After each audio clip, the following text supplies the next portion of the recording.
Estamos de vuelta. Mercedes, hace poco, de hecho que la ley data del 2020, la ley 6.572, que crea el registro de agresores sexuales, y hace poco se anunció su implementación en línea, o sea, en internet. Sí. Bueno. Que uno pueda ingresar y allí poder contar con, con la información. Yo puedo ingresar y conseguir mi certificado de que no soy ningún agresor sexual. Más de uno me preguntará, ¿por qué? ¿Para qué necesitas tu registro, tu certificado de que sos agresor sexual? Sí. Porque se establece en esta misma ley que debo presentar este certificado en cualquier actividad donde estén involucrados niñas, niños y adolescentes. O sea que si yo quiero postularme para un trabajo en el que pueda tener vinculación con niños, niñas y adolescentes, por ejemplo, una institución educativa o un trabajo de niñera o de chofer de niños, el empleador me puede solicitar ese certificado y yo tengo que presentarle. Tal cual. Bueno, vayamos a la ley, el objeto de la ley, porque esto no se conocía. Y ya hay gente que dice, pero ¿por qué yo, varón? Todos tenemos que ya... ¿Por qué va a haber sobre mí automáticamente un halo de culpabilidad? Cuando el principio constitucional de la inocencia me protege. Hasta se podría considerar discriminativo. Sí. Bueno, ¿cuál es el objeto de esta ley? Dice, proteger a niños, niñas y adolescentes frente a agresores sexuales que hayan cometido hechos punibles contenidos en la ley. Sí. Y proveer herramientas que faciliten la investigación y persecución penal teniendo en cuenta su grado de peligrosidad con el fin de evitar la reincidencia. Correcto. Busquemos el artículo 4, inciso 1. El respeto a la dignidad humana. El respeto a la dignidad humana. Las personas que sean objeto de inclusión en el Registro Nacional de Agresores Sexuales serán tratadas con respeto a su dignidad, evitando la estigmatización. Bueno, vayamos al artículo 9. Artículo 9, inciso D. Si podemos sombrear eso. De hecho, ¿quién es? El acceso a la información. Dice, el acceso a la información del registro de forma completa y directa está reservado a ¿quiénes? Jueces. Claro, porque tampoco cualquiera fiscales, puede entrar. Policías y la persona, inciso D, la persona interesada para conocer los datos relativos a su persona. Ah, entonces sí cualquiera. Cualquiera. Ahí te dice relativo a su persona. Es cualquiera. Sí.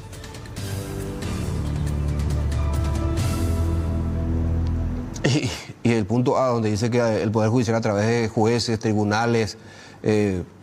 O sea... No, vos, porque esta ley te habilita, vos... Yo titular. Vos, yo, Aníbal Espínola, puedo acceder a la página del REDAM, ese de deudores morosos. Sí. Y hay un icono donde está el RAS, Registro de Agresores Sexuales. Ahora, yo, Mercedes, ¿puedo acceder para averiguar si vos estás sin tu autorización? ¿Y podés? ¿Quién tiene una cédula? ¿Me presta su cédula? Acá Yo tengo, los muchachos. Bueno. Mira. Bueno. Cualquier persona, convenimos, cualquier persona. Sí. Bueno, vayamos al artículo 12. A ver, voy a buscar. Artículo 12. Estos son los datos que tiene que contener el registro.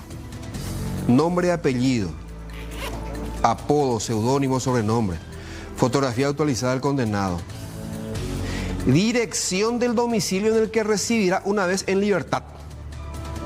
Sí, eso es importante, Aníbal. ¿Y en otros países se usa para qué? Porque vos, por ejemplo, no podés, si sos un ex convicto, si fuiste acusado por abuso, no podés fijar residencia cerca de una institución educativa donde hay niños, cerca de una plaza, cerca de una academia de baile en donde van niñas. En otros países se utiliza para eso. La ley no te dice eso. Bueno, me parece que eso se presta para que seas estigmatizado ya. Acá en la cuadra vive un abusador, un violador. Sí, y se te ponga un pasacalle. Sí. Artículo 14. Artículo 14.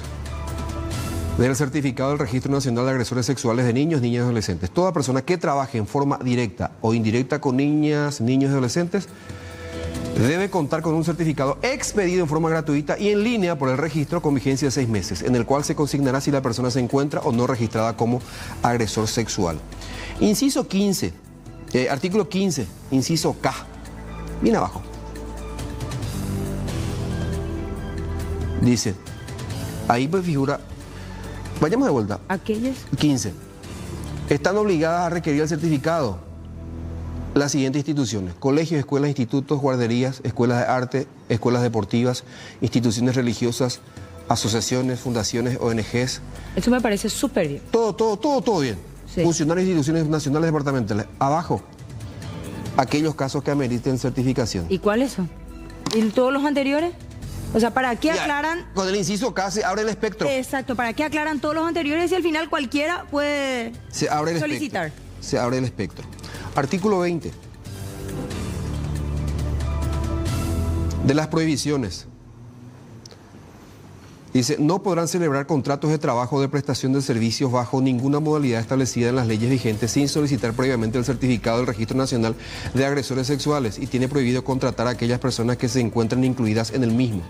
Las instituciones enumeradas en el artículo 15. ¿Escucharon? Ya le leímos el artículo 15. ¿Cuáles son esas instituciones? ¿Dónde? En el inciso K se abre el espectro. Yo entiendo, y realmente es justificable, que las escuelas, tanto deportivas como académicas, que, por ejemplo, lugares en donde aquella persona contratada tenga directo contacto con el niño, se evite ese tipo de contratación, ¿verdad? Ahora, si yo tengo una empresa que vende electrodomésticos, ¿verdad? Y necesito un chofer repartidor o un estibador dentro de mi depósito, yo como empresa le puedo solicitar, estoy potestado para solicitarle ese tipo de certificado. O sea, ya puede ingresar dentro de mis requisitos para conseguir una persona que trabaje en mi depósito como repositor, que me presente el certificado de que no es un abusador sexual. A mí me parece que es una condena social. Sí. A ver, la ley laboral solo habla de igualdad de oportunidades y de la no discriminación. En el momento de la postulación no se debe pedir nada. Solo cuando se le confirma al postulante a un determinado cargo, se le piden documentaciones. Sí. Que eran los antecedentes policiales. Policial y judicial. Y judiciales, bueno. Sí. Preguntábamos, ¿qué tan constitucional es esta ley?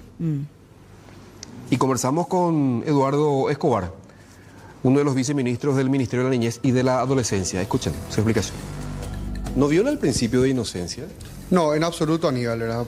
No se viola el principio de inocencia, ya que el artículo 54 de la Constitución Nacional establece que en caso de conflicto de algún derecho fundamental con otro dentro de la Constitución, ¿qué prima?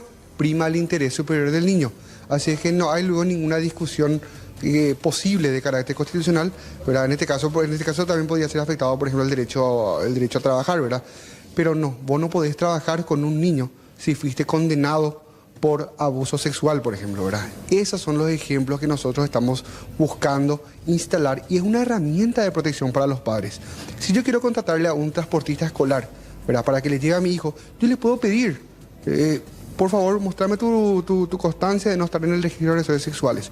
Me lo tiene que dar. Es trámite ahora online, es gratuito, entonces no hay ninguna excusa.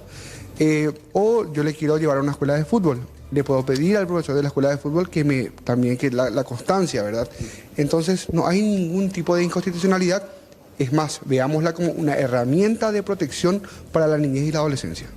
Bueno, acá tengo la cédula de Mercedes.